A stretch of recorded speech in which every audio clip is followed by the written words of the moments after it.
Charlie Kirk is the founder of Turning Point USA and joins us now to talk about all this. And we're going to get to a few of these, Charlie, but good to have you back on. First off, just your reaction to this, and it does seem strange that we've heard so much about Epstein and his connections. He knew so many powerful people. He had this weird island and this creepy stuff, and all of a sudden there's no black book. I have several thoughts. First, from I think the president's perspective, you got to think a couple days ago he signed the One Big Beautiful Bill. You have this tragedy in Texas, and for him, he's like, can we at least get a little bit more focus and emphasis on this incredible domestic policy agenda? So that's my first kind of initial comment, knowing the president as I do. But I want to take a step back and just remind people that President Donald Trump, when you win a popular vote majority, you build a multi-ethnic, multi-generational, multi-viewpoint coalition. And moments like this are somewhat inevitable when you have so many different components to your coalition and your base. Now, for some people, they really don't care much about the Jeffrey Epstein thing. It's like, whatever, not a big deal. However, I could tell you for the three types of category, the people that got behind President Trump, younger voters, more kind of libertarian-leaning voters, and those that spend a lot of time online or on the internet, they tend to be transparency advocates. The Epstein thing has been a very high priority. Here's where I think things started to miss the mark a little bit, is that there were, by certain people that work for President Trump, high expectations made. The administration said, hey, there's going to be a big reveal, that we have a truckload of stuff, that it's going to be jaw-dropping, that it's going to be incredible. So when expectations and reality are misaligned, that's where people start to get disappointed. And so what happens next, so I think, is going to be really important. It's going to differentiate whether or not this is just a moment or a lasting multi-generational movement. And I could tell you from the younger voters that I represent, and then we have this huge student action summit coming up this weekend, they look at the Jeffrey Epstein situation not necessarily about the terrible, evil, and sadistic behavior from this creep, as President Trump rightly said it, but they look at it as a bigger question of how our government operates.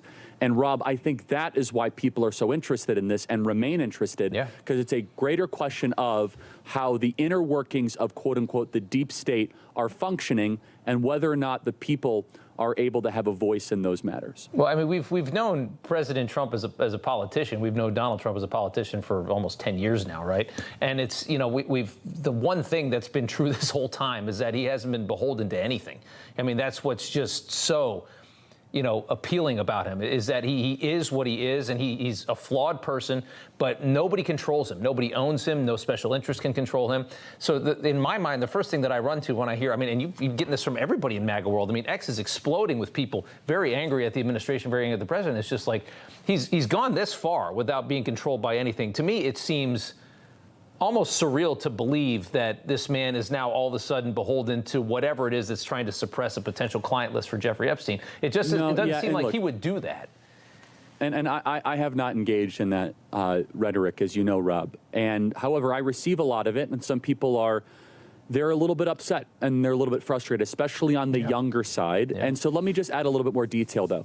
I think MAGA is more unified as ever, and you see that in the polls. But Sagar and Genti said something recently that I think is important, that we must differentiate between MAGA and the right. And the right involves some people that voted for MAGA back in November, but they're part of that multi-generational, multi-viewpoint coalition. You know what it's like to build an election, and this is where President Donald Trump deserves such credit. He spoke at the Libertarian Convention. He brought together border hawks, and he brought together people that care about the economy, and older voters and younger voters. So you have this kind of consensus from the MAGA people. I mean, it's an incredible coalition that was built here. But I do want to be very clear that the transparency advocates that are younger in nature, they have been very confused. And it's left me a little profoundly confused by just some of the administration officials that told us that there was going to be this big reveal, Rob, and then we didn't quite get that, and then we're told that information doesn't exist. And so, look, the president, he's working his tail off. He's solving the Congo-Rwanda war. He's got Iran. He's got Israel, one big, beautiful bill. And I think that some clarification down the road might be very well suited. But look, this is a big moment in more than one way. And I do want to emphasize one last thing. That for the younger audience, that for students that are online, they are very interested in this. This story is bigger than it is on cable TV because it's taken on a life of its own. Because it has so many dimensions, as you know, Rob, from foreign intelligence to sex trafficking, so on and so forth. You know, everybody's reporting the same stories, the same spin. You turn the channel, it's always the same. But not us. We're different. We report the real news. No spin, just the facts. Turn to us, and you won't turn back. Tune in to Rob Schmitt tonight on Newsmax.